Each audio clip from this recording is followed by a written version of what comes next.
Yo, what's going on, guys? Welcome back to the SmoovePlayz podcast. I'm Austin, aka Austin Plays, joined by Dean, aka Mr. Smooth.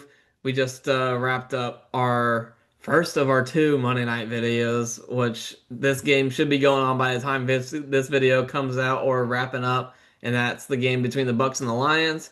And then now we got the Houston Texans going to Seattle to play the Seahawks here late on Monday night, Dean. Hey, late on Monday night, and it should be a treat.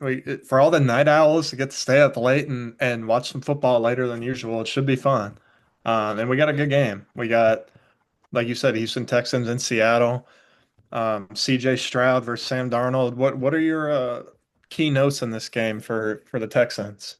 So big thing for the Texans. We've seen all the hype and everything about, their offense being shaky all year. Is CJ Stroud, is he a 1 year miracle? Now he's a bust.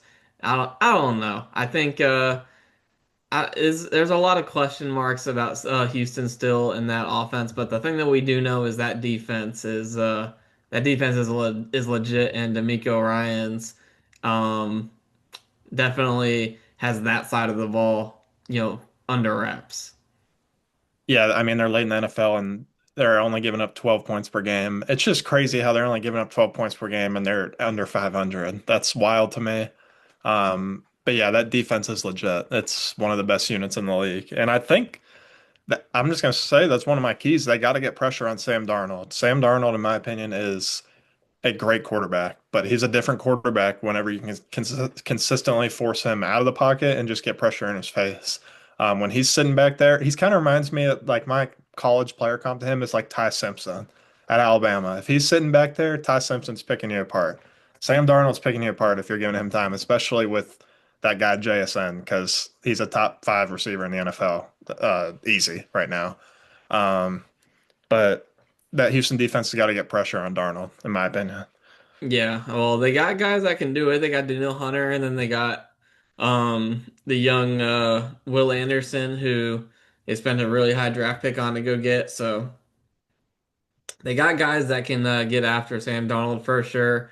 And then you mentioned JSN. I mean, yeah, JSN's playing at an elite level of football right now, and it's making, it's Sam Darnold is playing some elite football as well. We talked about in the last one how Baker Mayfield is, probably the favorite right now for MVP. Sam Darnold is probably second or third.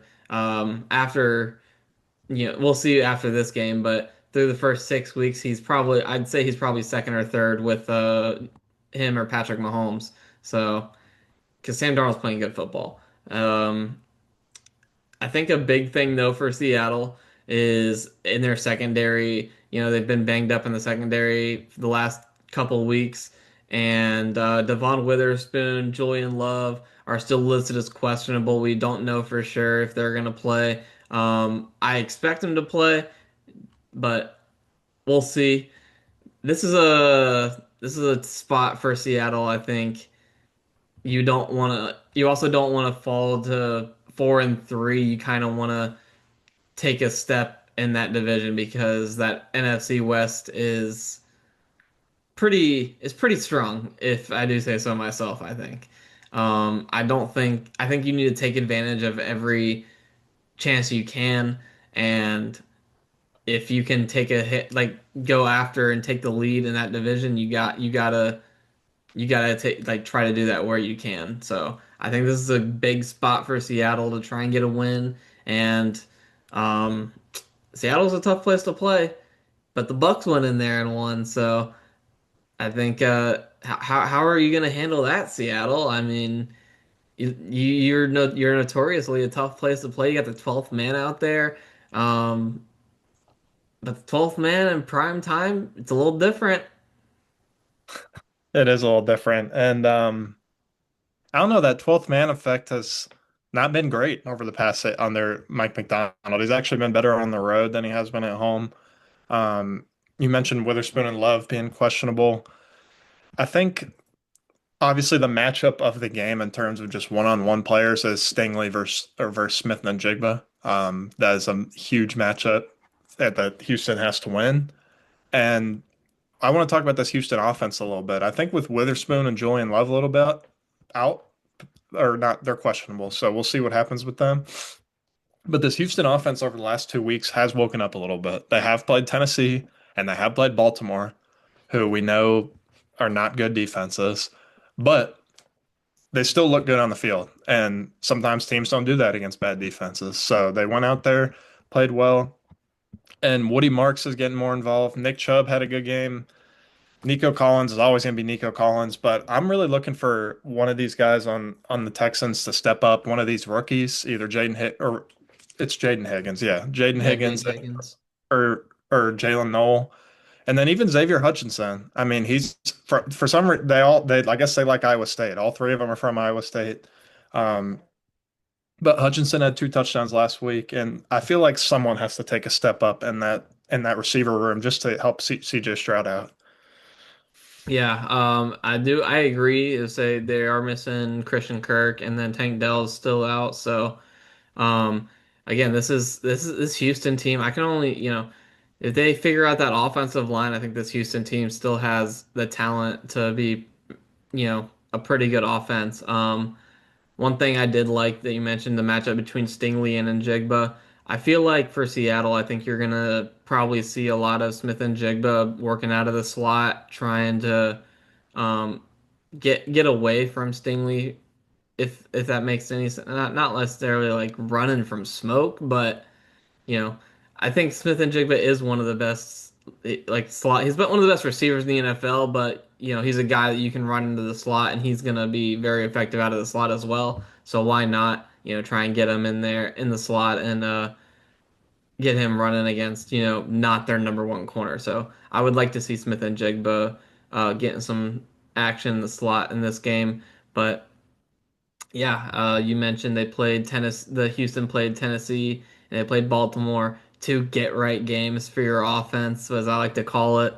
And now you got to go into a hostile Seattle against, a pretty solid defense when they're healthy. So we'll see. We'll see if Houston can carry that momentum. They've looked good, like you said, and let's see if they can keep that momentum going and potentially steal one on the road here in Seattle. Yeah, potentially. So you said potentially. Where are you going with this pick? Let's hear it. Well, I said potentially, and I said it for a reason, Dean, because everything that I've seen shows me that the Houston Texans against a good defense can't get the job done. And I think that Seattle's defense, when they're healthy, is a good defense. In Seattle, I think that this task is just going to be a little bit too difficult for this Houston offense. And I like their defense. I could see this one being a low, scrappy game that maybe Houston is able to slug it out and sneak a win. But I like Seattle in this one at home. I think they're playing like the better team right now, and I think that's where my picks got to be. Okay, Seattle. I man, I like Seattle too. But so I was telling you last night, this week was probably my worst week in terms of winning and picks the whole season. Now, the easy thing to do when that happens on Monday Night Football is just take the two favorites, try to scrap out 2 wins. That's not what I'm going to do. I think the Houston Texans coming off of the bye. I like what you said. I could see it being a low scoring dogfight where Houston forces a couple turnovers, gets pressure on Darnold. I think D'Amico Ryan's going to have those guys ready coming out of the bye. And again, Seattle, I like Seattle better on the road, so I'm gonna take the Houston Texans to go into Seattle. CJ Stroud's gonna be going into that hostile 12th man environment, throwing that thing to Nico Collins and Dalton Schultz, coming out with a win on Monday Night Football. All right. Well, so we're 0 for 2 on our picks on Monday night. Dean's cold on Sundays, and we're not on the same page on Monday, baby. Oh, I So know. so this could go a bunch of different ways. Either you're gonna get a whole lot worse, or you're gonna get it right, or we're just gonna split it and go one each. So we'll see. But All right, we got our picks down, and then now we got our touchdown score for this game. Dean, you mentioned a couple names, and I think I am gonna go. Actually, I know I got Seattle winning, but I do want to go to that Houston side of the ball, and I know you mentioned Xavier Hutchinson. I think Xavier Hutchinson is a guy that, he's been there in Houston long enough to where he kind of has already has a role in that offense, and um that role is kind of being the counterpart to Nico Collins, who's going to get a lot of attention. And I think that Xavier Hutchinson's a guy that we could see kind of getting left in a one-on-one situation. All he's got to do is win a matchup, and I think if Houston gets down to the red zone and he wins his matchup, he finds the end zone. So I like Xavier Hutchinson to score a touchdown in this one. Okay, I like it. I'm actually gonna, I mean, they are my pick, I'm staying on the Houston side of the ball. I I don't think it'll be the highest scoring game, but I mean, this guy's just due for a touchdown. He's second on the team in receptions, only one catch behind Nico Collins on the season, yet he doesn't have a touchdown. Dalton Schultz is getting in that end zone tonight. Yeah, I like Dalton Schultz pick too. I think I mentioned it a few weeks ago how attacking Seattle over the middle, I think is a potential spot. If no Witherspoon's playing and no Julian Love, you got to be able to attack that middle of the Seattle defense. So if that's the case, I definitely could see Dalton Schultz getting into the end zone. So I like that. I like that pick as well. Yes, sir. But all right. Well, then that concludes our Texans Seahawks preview and concludes this week 7. And so let's just sit back, enjoy the game, and we'll come back on Thursday ready for week 8 with Thursday night football, and just attack it head on. Yes, sir. Attack it head on, and let's just hope for some good football games tonight. Yes, sir. All right. Well, I got nothing else, Dean. If you got nothing else, we appreciate y'all tuning in. Leave a like if you enjoyed down in the comments. Let us know your thoughts, and then subscribe so you don't miss our next week 8 pick starting on Thursday night football. So subscribe and make sure that you're tuned in for that.